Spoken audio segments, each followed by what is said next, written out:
সুপ্রিয় শিক্ষার্থীবৃন্দ, তোমাদের সকলকে স্বাগত জানাচ্ছি আমাদের ফেসবুক অনলাইন ক্লাসে। আমরা নিয়মিত ধারাবাহিক আলোচনায় ছিলাম। পদার্থবিজ্ঞান প্রথম পত্রের আমাদের আজকের আলোচনার টপিক হচ্ছে ভেক্টর যোগ। বিগত ক্লাসে আমরা শিখেছি ভেক্টরের সাহায্যে কিভাবে একটা ভেক্টর রাশি আলাদা করতে পারি, স্কেলার রাশি আলাদা করতে পারি, এবং ভেক্টর রাশি থেকে কি কি প্রপার্টিজ আছে, স্কেলার রাশির কি কি প্রপার্টিজ আছে। আজকে আমরা শিখব ভেক্টর রাশির মাধ্যমে কিভাবে আমরা যোগের কাজ করতে পারি, অথবা দুইটা ভেক্টর রাশিকে কিভাবে আমরা যোগ করতে পারি। ইতিমধ্যে যারা আমাদের সাথে যোগ দিয়েছো তাদেরকে সকলকে স্বাগত জানাচ্ছি। ফারিয়া আফরিন, অ্যাঞ্জেল সখী, ধন্যবাদ তোমাদেরকে। তো চলো যাই আমরা আজকের মূল ক্লাসে যাই।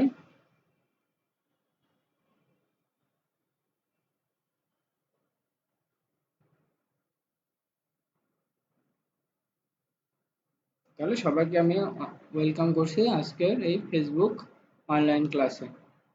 তো আজকে আমাদের ভেক্টর ক্লাসের দ্বিতীয় ক্লাস। আমরা আজকে কথা বলবো ভেক্টর রাশির যোগ নিয়ে। তো আরেকটু আমরা দেখে আসি, রিক্যাপ করে আসি যে ভেক্টর রাশি কাকে বলবো। দেখো, ভেক্টর রাশি হচ্ছে যে সকল ভৌত রাশিকে সম্পূর্ণরূপে প্রকাশ করার জন্য দুইটা জিনিসের প্রয়োজন ছিল, একই সাথে মান এবং দিক উভয়ের দরকার, সে সকল ভেক্টর রাশিকে আমরা কি বলবো? ভেক্টর রাশি বলবো। উদাহরণ হিসেবে আমরা বলেছিলাম, দেখো, যেমন সরণ, ওজন, বেগ, ত্বরণ, বল, এইসব রাশিকে প্রকাশ করার জন্য মানও লাগবে রাশিটার এবং দিকও লাগবে। দুইটা জিনিস যদি লাগে তাহলে সেই রাশিটিকে আমরা কি বলবো? ভেক্টর রাশি বলবো। ঠিক আছে? ইতিমধ্যে যোগ দিয়েছ তানভীর হোসেন, এ আর সাদ, ইকরামুল হক, ধন্যবাদ তোমাদেরকে। তোমরা যারা যারা যোগ দিয়েছো কাইন্ডলি সবারই রোল নাম্বারটা উল্লেখ করবা। আচ্ছা, তাহলে এখানে একটা আমরা দেখো একটা ট্রেন চলছে, তাহলে কোন এই ট্রেনটাকে আমরা একটা ভেক্টর রাশির এক্সাম্পল হিসেবে উপস্থাপন করতে পারি। আচ্ছা, এরপরে আসি দেখি আমরা স্কেলার রাশি কাকে বলবো। স্কেলার রাশি হচ্ছে যে সকল ভৌত রাশিকে সম্পূর্ণরূপে প্রকাশ করার জন্য শুধুমাত্র মান দরকার, কোনো দিকের দরকার নেই। ঠিক আছে? সে সকল রাশিকে আমরা কি বলবো? স্কেলার রাশি বলবো। স্কেলার রাশির উদাহরণ হিসেবে আমরা দেখো এখানে বিভিন্ন পরিমাপ করতে আমরা এই সমস্ত জিনিসপত্রকে আমরা বলবো কি? স্কেলার রাশি। তো এই ডেফিনেশন গুলো আমরা সবাই পারি। এরপরে আমরা আর কিছু ডেফিনেশন দেখে আসবো। দেখো, সমান ভেক্টর কাকে বলবো। আমরা গত ক্লাসে দেখেছি যে একটা ভেক্টর রাশিকে কিভাবে রিপ্রেজেন্ট করতে হয়। এই রকম ভাবে এটার তীর চিহ্ন যদি আমরা দিই তাহলে এ আর বি, এটা একটা বি, এর থেকে বি এর দিকে, তাহলে এ হলো একটা, এখানে যদি আমরা একটা পি চিহ্ন দিই তাহলে এটা একটা পি ভেক্টর বলতে পারি আমরা কে। এই এ কে আমরা বলেছিলাম ইনিশিয়াল পয়েন্ট আর বি কে বলেছিলাম ফাইনাল পয়েন্ট। ঠিক আছে? গত ক্লাসে আমরা এগুলো নিয়ে আলোচনা করেছি। তো আজকের ক্লাসে আমরা কিছু ডেফিনেশন দেখে নিই। বলছে একই দিকে ক্রিয়ারত দুটি সমজাতীয় ভেক্টরের মান সমান হলে তাদেরকে আমরা কি বলবো? সমভেক্টর বা সমান ভেক্টর বলবো। তোমাদের পরীক্ষায় যে সৃজনশীল প্রশ্ন হয়, সৃজনশীল প্রশ্নের ক নাম্বারের জন্য এই অংশটু খুবই ইম্পর্টেন্ট। এখানে ক নাম্বারে ছোট ছোট ডেফিনেশন থাকে 1 মার্কের জন্য। তাহলে দেখো, একই দিকে ক্রিয়ারত দুটি সমজাতীয় ভেক্টর, তাহলে দুটো সমজাতীয় ভেক্টর দেখো পি এবং কিউ, এই দুইটা ভেক্টর একই দিকে ক্রিয়া করছে। তাহলে দুইটা সমজাতীয় ভেক্টর যদি একই দিকে ক্রিয়ারত থাকে তাহলে তাকে আমরা কি বলবো? সমভেক্টর বা সমান ভেক্টর বলবো। এরপরে আসি সদৃশ ভেক্টর বা সমান্তরাল ভেক্টর। সমজাতীয় দুই বা ততোধিক ভেক্টর যদি একই দিকে ক্রিয়া করে, ঠিক আছে? কোন দিকে ক্রিয়া করতে হবে? একই দিকে ক্রিয়া করতে হবে। একই দিকে ক্রিয়া করলে তাদেরকে আমরা বলবো সদৃশ ভেক্টর বা সমান্তরাল ভেক্টর। তো যদি আমরা দেখি এ একটা ভেক্টর আর বি একটা ভেক্টর, কি করছে এরা? একই দিকে ক্রিয়ারত আছে। দেখো, এ ভেক্টরটার দিক এই দিকে, বি ভেক্টরটার দিক এই দিকে, দুইটা ভেক্টর একই দিকে ক্রিয়ারত থাকার ফলে এই ভেক্টরকে আমরা কি বলছি? লাইক ভেক্টর, সদৃশ ভেক্টর বা সমান্তরাল ভেক্টর। এরপর আসবো আমরা, দেখো, বিপরীত ভেক্টর। তো বিপরীত ভেক্টর বলছে যে সমজাতীয় এবং সমমানের, কন্ডিশন খেয়াল করো, সমজাতীয় ও সমমানের দুইটা ভেক্টর, তাহলে পি আর কিউ দুটো দেখো সমজাতীয় এবং তাদের কি হয়েছে, মান সমান হয়েছে, কিন্তু একটা অপরটার বিপরীত দিকে আসছে। তাহলে সমজাতীয় এবং সমমানের দুটো ভেক্টর যদি পরস্পর বিপরীত দিকে ক্রিয়া করে, সেই ভেক্টরকে আমরা কি ভেক্টর বলবো, বিপরীত ভেক্টর বলবো, ঠিক আছে। বা ইংরেজিতে যদি বলি আমরা নেগেটিভ ভেক্টর বলতে পারি। এখানে দেখো পি আর কিউ দুইটা বিপরীত ভেক্টর, কারণ পি এবং কিউ দুইটা সমান ও সমজাতীয় কিন্তু ক্রিয়া করেছে একে অপরের বিপরীত দিকে। এরপরে আসি লাইক ভেক্টর গেলাম, এরপরে আসি আমরা বিসদৃশ্য ভেক্টর, ঠিক আছে। দেখো সমজাতীয় দুই বা ততোধিক ভেক্টর যদি বিপরীত দিকে ক্রিয়া করে তবে তাদেরকে কি বলবো আমরা, বিসদৃশ ভেক্টর। সমজাতীয় কিন্তু সমমানের বলা হয়নি, ঠিক আছে। তাহলে সমজাতীয় দুই বা ততোধিক ভেক্টর কোন দিকে ক্রিয়া করছে, বিপরীত দিকে ক্রিয়া করছে, তাহলে এ আর বি কে আমরা কি বলছি এখন এখানে, বিসদৃশ ভেক্টর, ঠিক আছে। এর মধ্যে যারা যারা যোগ দিয়েছো, শাহরিয়ার হোসেন, ফাহিমা, মাইশা, নাজমা, মুন্নি, নওশিন ইসলাম, মাহফুজা, তাসনিম, ধন্যবাদ তোমাদের সকলকে আমাদের সাথে থাকার জন্য। এরপরে আসি সীমাবদ্ধ ভেক্টর বা রেস্ট্রিক্টেড ভেক্টর। কোন একটা ভেক্টরের আদি বিন্দু, ঠিক আছে, বা শুরুর পয়েন্ট যদি স্থির হয়ে যায় বা ফিক্সড হয়ে যায় তাকে আমরা কি বলবো, সীমাবদ্ধ ভেক্টর বলবো। দেখো এইখানে একটা পি ভেক্টর, এই পি ভেক্টরের ওপেনিং পয়েন্ট বা শুরু কোথায়, এই ও বিন্দুতে, তাহলে ও বিন্দুটা যদি আমরা ফিক্সড করে ফেলি তখন তাকে আমরা কি বলবো, সীমাবদ্ধ ভেক্টর বলবো। তাহলে ও বিন্দুতে পি বল ও বি বরাবর যদি ক্রিয়া করছে তাহলে এখানে কি হয়েছে, পি ভেক্টরটা একটা সীমাবদ্ধ ভেক্টর হয়েছে, যার পাদবিন্দু কোথায় ও, শীর্ষবিন্দু কোথায় বি। তাহলে সীমাবদ্ধ ভেক্টর কাকে বলবো আমরা, যে ভেক্টরের আদি বিন্দু বা পাদবিন্দু ফিক্সড থাকে তাকে আমরা কি বলবো, সীমাবদ্ধ ভেক্টর বলবো। এরপরে আসি আমরা সমতলীয় ভেক্টর। দুই বা ততোধিক ভেক্টর যদি একই সমতলে অবস্থিত হয় তখন তাদেরকে আমরা কি বলবো, সমতলীয় ভেক্টর বলবো। তাহলে খেয়াল করো এখানে কয়টা ভেক্টর আছে, B vector, A vector, C vector, এগুলা কিসের উপরে আছে, যদি একটা তলের উপরে থাকে তাহলে এই যে লাল কালারের যে তলটা দেখতে পাচ্ছি এই তলের উপরে যদি আসে, এই জন্য একে আমরা কি বলবো, এই এ, বি এবং সি এই তিনটা ভেক্টর রাশিকে আমরা কোন ধরনের ভেক্টর রাশি বলবো, সমতলীয় ভেক্টর রাশি বলবো। ওকে, এরপরে আছে দেখো সমরেখ ভেক্টর বা কোলিনিয়ার ভেক্টর। দুই বা ততোধিক ভেক্টর যদি একই সরলরেখা, খুব ভালো করে খেয়াল করো, একই সরলরেখা বরাবর পরস্পর সমান্তরালে ক্রিয়া করে তবে তাকে সমরেখ বা একই রেখ ভেক্টর বলা হয়। যেমন ধরো A vector, B vector, C vector, ঠিক আছে, কি করেছে, পরস্পর সমান্তরালে ক্রিয়া করেছে, হ্যাঁ। তাহলে এই তিনটা ভেক্টরকে আমরা কি বলবো, সমরেখ ভেক্টর বা কোলিনিয়ার ভেক্টর হিসেবে আখ্যায়িত করব। তারপর আছে সঠিক ভেক্টর বা প্রপার ভেক্টর। কোনো ভেক্টরের যদি মান শূন্য না হয়, তার মানে একটা ভেক্টরের যদি মান থাকে, সেই সকল ভেক্টর রাশিকে আমরা কি বলবো, সঠিক ভেক্টর রাশি বলবো। আর কোনো ভেক্টর রাশির যদি মান না থাকে, তার মানে কি মান শূন্য হয়, তাকে আমরা কি বলবো, শূন্য ভেক্টর বা নাল ভেক্টর বলবো। তার মানে যে ভেক্টরের মান শূন্য তাকে শূন্য বা নাল ভেক্টর বলা হয়। আরো কিছু কয়েকটা ডেফিনেশন আমরা দেখে নিই। বিপ্রতীপ ভেক্টর, দুটি সমান্তরালের ভেক্টরের একটির মান অপরটির বিপরীত হলে তাকে আমরা কি ভেক্টর বলবো, বিপ্রতীপ ভেক্টর বলবো। ওকে, আচ্ছা, তাহলে এই ডেফিনেশন গুলো আমরা সবাই পারি, আমরা একটু রিক্যাপ করে নিলাম। এখন আমাদের যে জিনিসটা খুবই ইম্পর্টেন্ট দরকার, সেটার নাম হচ্ছে ইউনিট ভেক্টর বা একক ভেক্টর।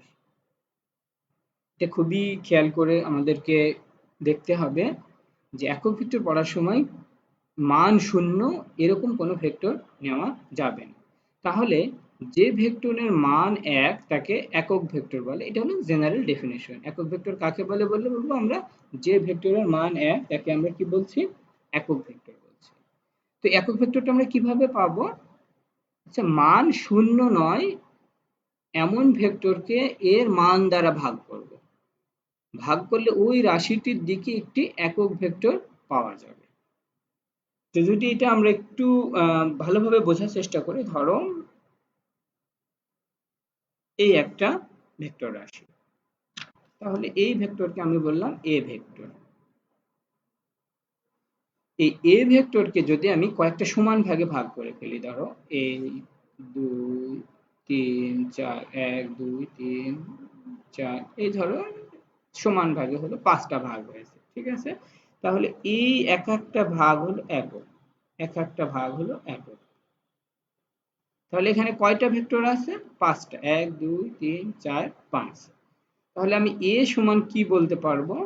এই এ ভেক্টরের মান সমান, এ ভেক্টর সমান বলতে পারবো, দেখো 5টা ভাগে ভাগ করেছি, আর এই 5টা প্রত্যেকটাকে যদি আমি আলাদাভাবে এরকম ভাবে এ চিহ্নিত করি, এটা যদি আমি এ এ এই ছোট হাতের এ দিই, তাহলে এখানে আমরা লিখতে পারবো 5a। আর এই ভেক্টর খুবই ইম্পর্টেন্ট, সেজন্য এই একক ভেক্টরকে একটু আলাদাভাবে ডিফাইন করা হয়। এই একক ভেক্টরের মাথার উপর একটা চিহ্ন দেওয়া হয়, এইরকম একটা চিহ্ন, ঠিক আছে। এই চিহ্নকে আমরা বলি কি চিহ্ন? দেখো, হ্যাট বলি, ক্যাপ বলি, বা টুপি চিহ্ন বলি। হ্যাঁ, কি কি নামে ডাকি আমরা? ক্যাপ নামে ডাকবো, তারপরে আমরা কি নামে ডাকবো? হ্যাট নামে ডাকবো। আরো কি কি নামে ডাকবো? ঠিক আছে, টুপি নামে ডাকবো, ঠিক আছে। তাহলে এই চিহ্ন যখন থাকবে, এটা একটা স্পেশাল জায়গা দখল করবে, এটাকে আমরা একক ভেক্টর বলবো। তাহলে একক ভেক্টরের মানটা আমরা কিভাবে পাবো? এই হলো যদি একক ভেক্টর হয়, তাহলে এই একক ভেক্টরকে তার কি দিয়ে ভাগ করব? মান দিয়ে ভাগ করব। আমরা জানি মান বের করার সময় সেই ভেক্টরে যদি আমরা মডুলাস করি, তাহলে আমরা মানটা পেয়ে যাব, ঠিক আছে। তাহলে এ এর দিকে একটা একক ভেক্টর এ সমান সমান কত হবে? সেই ভেক্টর রাশিটার মান এ, আর এই দিক সেই ভেক্টর রাশিটা আর তার মডুলাস দিয়ে আমরা ভাগ করব। ক্লিয়ার সবাই? আচ্ছা, তাহলে এ যদি একটা ভেক্টর একক ভেক্টর হয়, দেখো এখানে আমরা কয়টা একক ভেক্টর দিলাম? 3টা একক ভেক্টর দিয়েছি। তাহলে টোটাল এ সমান আমরা কত পাবো? এই রাশিটাকে চিহ্নিত করার সময় আমি কি বলবো? এ সমান সমান কত? দেখো, একটা, দুইটা, তিনটা, তাহলে 3, এই হলো একক ভেক্টর। ওকে, ক্লিয়ার সবাই? আচ্ছা, দেখি আমাদের সাথে আরো কে কে আছো, যোগ দিয়েছো। ইমরান যোগ দিয়েছো, দিবা ঈশা যোগ দিয়েছো, সাদিয়া মিতু যোগ দিয়েছো। ধন্যবাদ তোমাদেরকে সাথে থাকার জন্য। তোমরা অবশ্যই রোল নাম্বারটা দেবে, যারা যারা সাথে আছো তারা তারা রোল নাম্বার দেবে। এরপরে আসবো আমরা অবস্থান ভেক্টর বা পজিশন ভেক্টর। পজিশন ভেক্টর, হ্যাঁ। আচ্ছা, প্রসঙ্গ কাঠামোর মূল বিন্দুর সাপেক্ষে অন্য কোনো বিন্দুর অবস্থান নির্ণয়ের জন্য প্লাস যে ভেক্টর ব্যবহার করব তাকে আমরা অবস্থান ভেক্টর বলবো, ঠিক আছে। তো দেখো, আমরা যদি এই এক্স অ্যাক্সিস আর ওয়াই অ্যাক্সিস বরাবর, তাহলে এটা যদি আমাদের এক্স অক্ষ হয় আর এটা যদি আমরা ওয়াই অক্ষ হয়, তাহলে এই এক্স অক্ষ এবং ওয়াই অক্ষ এর ভিতরে আমরা একটা বিন্দুকে যদি পি, একটা বিন্দুর অবস্থান যদি আমি বলি পি বিন্দু, এই পি বিন্দুর অবস্থান আমরা কিভাবে বের করতে পারবো? দেখো, তাহলে এই পি বিন্দু হবে ওপি ভেক্টর সমান সমান হবে আর, এটা হলো অবস্থান ভেক্টর। এরপরে আমাদের খুব ইম্পর্টেন্ট একটা জিনিস, সেটা হচ্ছে যে আয়তকার একক ভেক্টর বা রেক্টেঙ্গুলার ইউনিট ভেক্টর। আমরা ত্রিমাত্রিক স্থানাঙ্ক ব্যবস্থা তার মানে যেখানে 3 ডাইমেনশনাল x অক্ষ, y অক্ষ এবং z অক্ষ তিনটায় থাকবে। তাহলে ত্রিমাত্রিক স্থানাঙ্ক ব্যবস্থায় তিনটি ধনাত্মক অক্ষ বরাবর তিনটে একক ভেক্টর নেব আমরা। এই তিনটে একক ভেক্টরকে কি বলবো আমরা? আয়ত একক ভেক্টর বলবো। তাহলে আমরা যদি x অক্ষ বরাবর এইভাবে ভাবি, y অক্ষ বরাবর এবং z অক্ষ বরাবর, আচ্ছা ও যদি মূল বিন্দু বা প্রসঙ্গ বিন্দু হয় তাহলে আমরা x অক্ষ বরাবর আয়ত একক ভেক্টরকে প্রকাশ করব i ক্যাপ দিয়ে, y অক্ষ বরাবর j ক্যাপ দিয়ে এবং z অক্ষ বরাবর k ক্যাপ দিয়ে। তাহলে এই i, j এবং k হবে কি? আয়তকার একক ভেক্টর।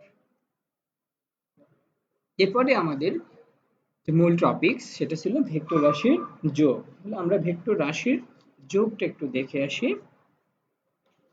তো ভেক্টর রাশির যোগ এর মধ্যে আমরা শিখব ত্রিভুজ সূত্র, বহুভুজ সূত্র এবং সামান্তরিকের সূত্র। তো তার আগে আমরা দেখে আসি সিম্পল ভেক্টর রাশিকে কিভাবে যোগ করতে হয়।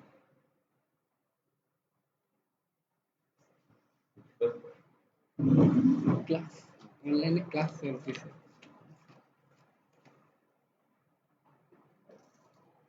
লাইভ ক্লাস চলতেছে। আচ্ছা, এরপরে দেখি আমরা, দেখো আমরা সিম্পল যদি একটা ভেক্টর যোগ করি তাহলে ধরো আমরা এই স্কেলারের কথা একটা চিন্তা করি, ধরো এইরকম পি আর কিউ। তাহলে একজন মানুষ পি থেকে কিউ বরাবর গেল ধরো 3 মিটার। ওকে, আচ্ছা এবার সে এই কিউ থেকে এ বরাবর, ধরো কিউ থেকে আর বরাবর গেল হলো 4 মিটার। খেয়াল করো, তাহলে কণাটির সরণ হবে কত? কণাটির সরণ হবে এই পি আর আর, পি আর আর, ঠিক আছে। এখন কণাটা ধরো এই পি থেকে কিউ এ যাওয়ার পরে এই বরাবর না গিয়ে ধর এই বরাবর চলে গেল, এই এস বরাবর চলে গেল কয় মিটার? 4 মিটার। তাহলে এখন কণাটা সরণ হবে কোথায়? পি আর এস যদি আমি নিয়ে যাই এরকম ভাবে, তাহলে এখন সরণ হয়ে গেল দেখো পি আর এস। তো আগের পি আর আর আর এই পি আর এস কি সমান হবে? সমান হবে না। কিন্তু সে কি করেছিল, এই দিক থেকে 3 মিটার গিয়েছিল, সে কিন্তু টোটালি কি হয়েছিল 7 মিটার দূরত্ব অতিক্রম করেছে। পি থেকে কিউ পর্যন্ত 3 মিটার, আবার কিউ থেকে আর পর্যন্ত 4 মিটার, তাহলে টোটালি যোগ করলো 7 মিটার। কিন্তু এই যেহেতু এটা আমাদের এখন ভেক্টর রাশির যোগ হিসেবে হবে, তাহলে তার এই যে ফলাফল বা লব্ধি সেটা কি পরিমাণে হতে পারে? এই 1 মিটার থেকে শুরু করে 7 মিটারের মধ্যে যে কোনো রাশি হতে পারে, ঠিক আছে।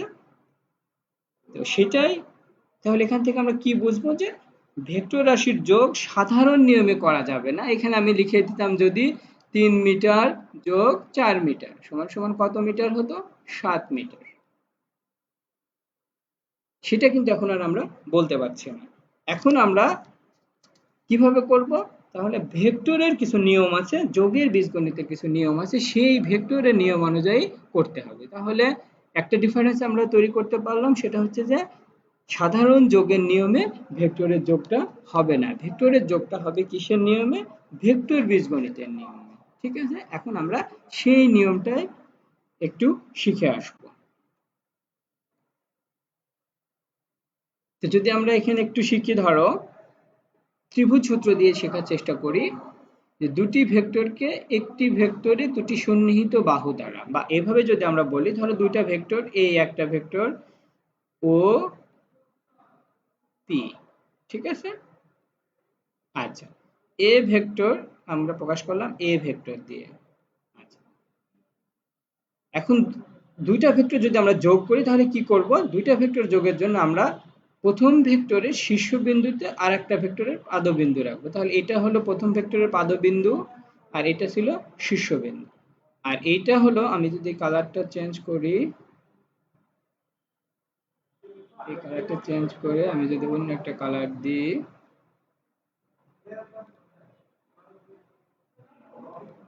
দেখো, আচ্ছা, এইখানে আরেকটা ভেক্টর দিই, তাহলে যোগের নিয়ম হচ্ছে যে প্রথম ভেক্টরের পাদবিন্দু আর এটা হলো শীর্ষবিন্দু, তাহলে কি হবে, এই প্রথম ভেক্টরের শীর্ষবিন্দুতে দ্বিতীয় যে ভেক্টরটা আমরা যোগ করতে চাইছি তার পাদবিন্দু দেব। তাহলে এই ভেক্টরটা ধরো আমি দিলাম আর, এটা হলো বি ভেক্টর, ঠিক আছে। আচ্ছা, এইবার কি করব আমরা, প্রথম ভেক্টরের পাদবিন্দু থেকে দ্বিতীয় ভেক্টরের যে শীর্ষবিন্দু, এই হচ্ছে দ্বিতীয় ভেক্টরের শীর্ষবিন্দু, এই দুটা যদি আমরা যোগ করি তাহলে এটাই হবে আমাদের রেজাল্টেন্ট বা ফলাফল। তাহলে এটাকে যদি আমি সি বলি, সি সমান সমান কি ভেক্টর পাবো আমরা, এ ভেক্টর যোগ বি ভেক্টর। ক্লিয়ার?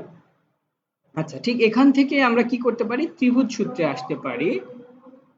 ত্রিভুজ সূত্রে যদি আসি, যে দুইটি ভেক্টরকে একটি ত্রিভুজের দুটি সন্নিহিত বাহু দ্বারা একই ক্রমে দিক এবং মান যদি আমরা নির্দেশ করাই, তাহলে এই হলো একটা ত্রিভুজের সন্নিহিত বাহু। তাহলে পি ভেক্টরকে একটা ত্রিভুজের বাহু বললাম।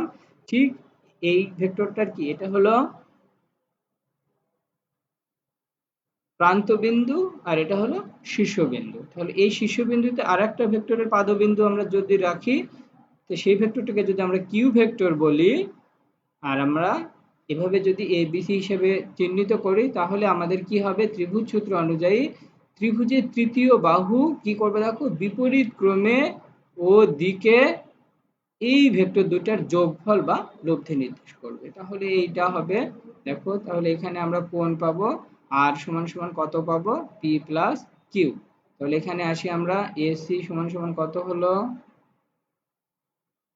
এসি সমান সমান কি পাবো, এই ভেক্টর দুটাকে যোগ করার পরে, তাহলে এসি সমান সমান হচ্ছে এ বি যোগ বিসি, এটাও একটা ভেক্টর, এটাও একটা ভেক্টর।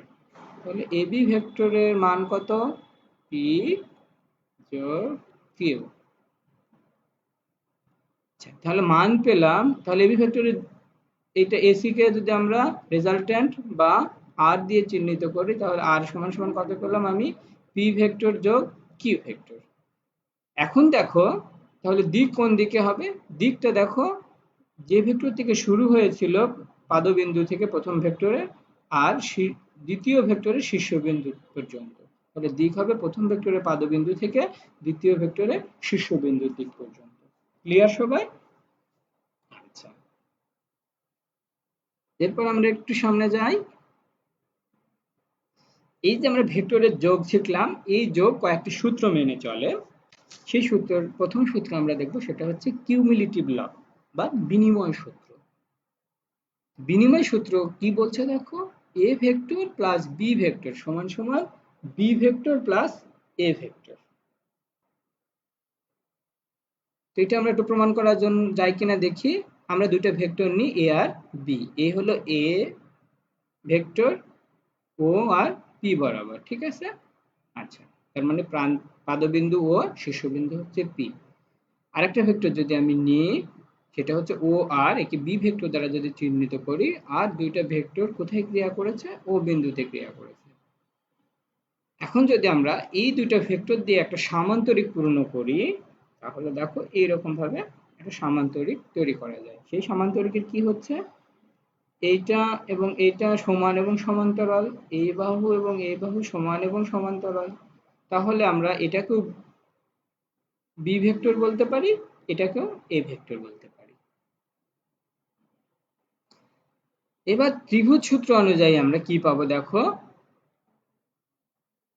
প্রথমে আসি আমরা, দেখো, এইটার ক্ষেত্রে ত্রিভুজ সূত্র যদি ফেলি, তাহলে এই হলো ত্রিভুজ, এই দুটা বাহুর কি হচ্ছে, লব্ধি বা ফলাফল। তাহলে এখানে এ ভেক্টর আর বি ভেক্টর যদি আমরা যোগ করি, তার মানে ওপি যোগ পি কিউ সমান সমান কত হলো? O Q. এর অর্থ হচ্ছে, আবার এখান থেকে যদি আমরা করি, এই দুই বাহু এই বাহু নিলে তার রেজাল্টেন্ট বা ফল লব্ধি হচ্ছে এই বাহু। তো আমরা কি পাবো? ও আর, দেখো, ও আর যোগ আর কিউ সমান সমান কত হচ্ছে আমাদের? O Q. তাহলে 1 নম্বর এবং 2 নম্বর সমীকরণ থেকে আমরা পাই কি? দেখো, এই ডান পাশে লেফট রাইট হ্যান্ড সাইড হলো ও কিউ ভেক্টর, এটারও রাইট হ্যান্ড সাইড হলো ও কিউ ভেক্টর। তাহলে আমরা 1 নম্বর সমীকরণের বাম পক্ষকে আমরা সমান সমান বলতে পারি। তাহলে ওপি যোগ পি কিউ সমান সমান ও আর যোগ আর কিউ। তাহলে এই ওপি ভেক্টরের মান কত? এ ভেক্টর। পি কিউ ভেক্টরকে আমরা কি বলেছি? B vector. আবার ও আর ভেক্টর হচ্ছে বি ভেক্টর, আর কিউ ভেক্টর হচ্ছে এ ভেক্টর। তাহলে কি হচ্ছে দেখো, আমরা ভেক্টরের যে যোগ শিখলাম, সেই যোগটা কি করলো? একটা সূত্র মেনে চললো। সেই সূত্রটার নাম হচ্ছে ভেক্টর যোগের বিনিময় সূত্র। এরপরে আরেকটা সূত্র শিখবো, সেই সূত্রটা হচ্ছে ভেক্টর যোগের সংযোগ সূত্র। দেখো, এ ভেক্টর আর বি ভেক্টরকে যদি আমরা প্রথম বন্ধনী দিয়ে আবদ্ধ করি, প্লাস সি ভেক্টর করি, সমান সমান, দেখো ব্র্যাকেটের অবস্থান চেঞ্জ হয়ে এ ভেক্টর যোগ B vector plus C vector হবে। তো এটা আমরা একটু দেখি প্রমাণ করা যায় কিনা। আমরা আবারও দুইটা ভেক্টর নিলাম। কি বলছে? ওপি সমান এ ভেক্টর। আচ্ছা, এবার পি কিউ সমান বি ভেক্টর। এটা হচ্ছে বি ভেক্টর। আর কিউ আর সমান সমান কোন ভেক্টর? হচ্ছে সি ভেক্টর।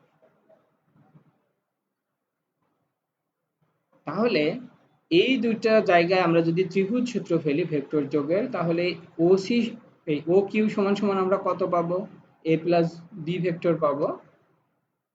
আবার যদি এই এইখানে ফেলি, এই বাহু একটা আর এই বাহু একটা, তার মানে কি বি বাহু আর সি বাহু, এখানে যদি ত্রিভুজ সূত্র অ্যাপ্লাই করি, তাহলে কত পাওয়া যাবে?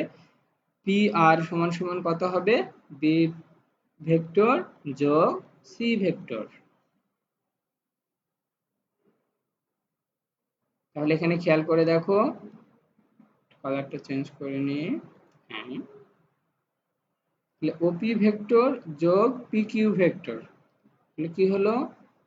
এই ওপি ভেক্টর যোগ পি কিউ ভেক্টর সমান সমান ও কিউ ভেক্টর। তাহলে ও কিউ সমান কত? A plus B. আর এই পি আর সমান সমান আমরা কত বের করলাম? B plus C vector.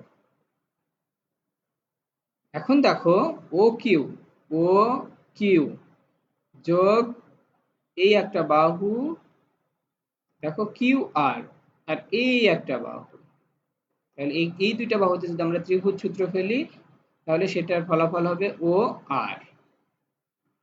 তাহলে দেখো, এই ও কিউ সমান সমান কত? A plus B. তার মানে A vector plus B vector plus Q আর সমান সমান কত? সি ভেক্টর সমান সমান, ফলাফল কোথায় পেলাম আমরা? D vector. তাহলে সমান সমান ডি। একইভাবে আমরা দেখো, ডান পক্ষ নিয়ে যদি কাজ করতে চাই, তাহলে কি পাবো? ওপি ভেক্টর যোগ পি আর ভেক্টর। তাহলে ওপি, তার মানে এইটা আর এইটা, তাহলে ফলাফল হিসেবে পাবো কোনটা আমরা? এ ও আর। তাহলে ও আর সমান কি পাবো? এই ভেক্টর যোগ এইটা, তার মানে এ যোগ বি ভেক্টর যোগ সি ভেক্টর সমান সমান কি হলো? জি ভেক্টর। তাহলে আমরা পেলাম কত? A plus B plus C, এটাকে প্রথম বন্ধনী যদি আমরা রাখি, আর এখন যদি আমরা বন্ধনীটা কি করি, তার পজিশন চেঞ্জ করাই, তাহলে কি হবে? দুই পাশের মান সমান থাকবে এবং দিক একই থাকবে। সুতরাং কি হবে? ভেক্টর যোগ কার সূত্র মেনে চলবে? সংযোগ সূত্র মেনে চলবে। তাহলে আমরা ভেক্টর যোগ করা শিখলাম এবং ভেক্টর যোগ কি কি সূত্র মেনে চলে সেটা দেখা শিখলাম। এরপরে আমরা দেখব, এর আগে আমরা দেখেছি যে শুধুমাত্র দুইটা ভেক্টর যোগ করেছি, যদি ভেক্টর অনেকগুলা হয় তাহলে কি রকমের ফলাফল আসবে। এটাকে আমরা বলবো ভেক্টর যোগের বহুভুজ সূত্র। তো বহুভুজ সূত্র করার সময় আমাদের খেয়াল করতে হবে কি, দেখো অনেকগুলো ভেক্টর যদি আমরা যোগ করতে হলে কি করবো, প্রথমে যে কোনো একটা ভেক্টর রাখবো, এই যে কোনো একটা ভেক্টর রাখলাম, তারপর ক্রমান্বয়ে অন্য ভেক্টরগুলো এমনভাবে স্থাপন করব যেন একটি ভেক্টরের শীর্ষবিন্দুর উপর অন্য ভেক্টরের পাদবিন্দু থাকে। তাহলে এই ভেক্টরের এটা হলো PQ ভেক্টর, ধরো যদি আমরা বলি, একটা বুঝতে পারছো না, আচ্ছা এটা হলো পাদবিন্দু, এটা হলো শীর্ষবিন্দু। এইটাকে যদি আমরা এ ভেক্টর বলি, তাহলে এই ভেক্টরের পাদবিন্দুতে কি করতে হবে, আর এই শীর্ষবিন্দুতে আর একটা ভেক্টরের পাদবিন্দু বসাবো। তাহলে এটা যদি আমরা বি ভেক্টর বলি, তাহলে এখানে আর বললাম, তারপরে যদি আরো একটা ভেক্টর এখানে দিই, তাহলে এই ভেক্টরের শীর্ষবিন্দুতে এই ভেক্টরের পাদবিন্দু বসলো, এটাকে যদি আমরা সি বলি, এস, ঠিক আছে। ধরো এরকম আরো একটা ভেক্টর আমি দিলাম, এটাকে টি ভেক্টর বললাম, এটা হলো ডি। তাহলে এই লব্ধি বা যোগফল আমরা পাবো এই ভেক্টরটা,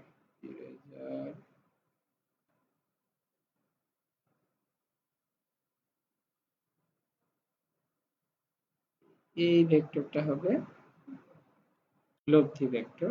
তো এটাকে আমরা যদি লব্ধি বলি, তাহলে আর, তাহলে এটার ডিরেকশন হবে কোন দিক থেকে, দেখো প্রথমে ইনিশিয়াল পয়েন্ট যেটা থেকে শুরু হয়েছিল সেখানে প্রান্তবিন্দু বা পাদবিন্দু, ফাইনাল পয়েন্টের গিয়ে হবে শীর্ষবিন্দু। তাহলে এটা হবে আর, তার মানে আর ভেক্টর হবে সমান সমান কি, পি টি। এটাকে যদি আমরা n-1 সংখ্যক, খেয়াল করো n-1 সংখ্যক ভেক্টর কোনো বহুভুজের n-1 সংখ্যক বাহু বরাবর যদি একই ক্রমে ও দিকে একই ক্রমে নির্দেশ করে, তাহলে কি হবে, ফাইনাল যে বাহুটা n-তম বাহুটির বিপরীত ক্রমে ভেক্টরগুলোর লব্ধির মান এবং দিক পাওয়া যায়। ওকে, আচ্ছা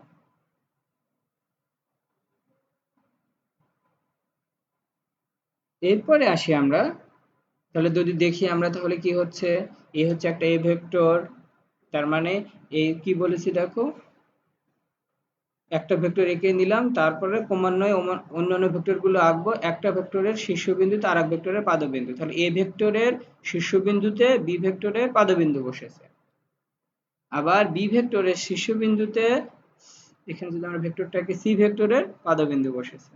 ঠিক একই রকম ভাবে ডি ভেক্টরের শীর্ষবিন্দুতে কি হয়েছে, সি ভেক্টরের শীর্ষবিন্দুতে ডি ভেক্টরের পাদবিন্দু বসেছে। তাহলে ফাইনালি যেটা পাবো আমরা সেটা হচ্ছে লব্ধি ভেক্টর আর। তো লব্ধি ভেক্টরের আর এর মান বের করতে গিয়ে আমরা দেখো, এইখানে যদি আমরা ত্রিভুজের দুইটা বাহু এখানে ভাবি, এই দুইটা বাহু, তাহলে এই রেজাল্টেন্ট বাহুর মান কত হবে, এটা সমান হবে a প্লাস বি। এখন যদি আমরা দেখো এটাকে একটা বাহু আর এইটা একটা বাহু ধরি, এটা একটা বাহু, এটা একটা বাহু, এবং ত্রিভুজ সূত্র যদি আমরা অ্যাপ্লাই করি, তাহলে কি পাবো, দেখো এইটার মান কত পাবো, এইটার মান কত পাবো, এটার মান পাবো এই দুটা ভেক্টরের যোগফল, তার মানে এ ভেক্টর যোগ বি ভেক্টর যোগ সি ভেক্টর। আচ্ছা এরপরে যদি আমরা এই একটা ত্রিভুজের বাহু, এই একটা ত্রিভুজের বাহু, এই দুটাকে যদি আমি কি করি, এখানে ত্রিভুজ সূত্র অ্যাপ্লাই করি, তাহলে এ আর পাওয়া যাবে। তাহলে আর এর মান হবে কত, এ ভেক্টর যোগ বি ভেক্টর যোগ সি ভেক্টর। ক্লিয়ার সবাই? আচ্ছা তাহলে আমরা আজকে শিখলাম কি, ভেক্টর রাশির ডেফিনিশন গুলো শিখেছি, কয়েকটা ভেক্টরের সংজ্ঞা শিখেছি এবং ভেক্টরদের যোগ শিখেছি। ভেক্টরের যোগ শিখেছি কিভাবে, দুইটা যদি ত্রিভুজের বাহু হয় সেটা দিয়ে, আবার যদি অনেকগুলো ভেক্টর থাকে তাহলে আমরা কিভাবে ভেক্টরের যোগ বের করব সেটা শিখতে পেরেছি। এবং আমরা ভেক্টর যোগ কি সূত্র মেনে চলেছে, বিনিময় সূত্র মেনে চলেছে এবং সংযোগ সূত্র মেনে চলেছে সেটা দেখেছি। ঠিক আছে, আগামী ক্লাসে আমরা চেষ্টা করব ভেক্টর যোগের সামান্তরিক সূত্র বা ল অফ প্যারালেলোগ্রাম নিয়ে আলোচনা করার জন্য। সে পর্যন্ত সবাই ভালো থাকবা। এতক্ষণ আমার সাথে যারা ছিল তাদের সকলকে ধন্যবাদ জানিয়ে আজকের ক্লাস এখানেই সমাপ্ত করছি। আল্লাহ হাফেজ।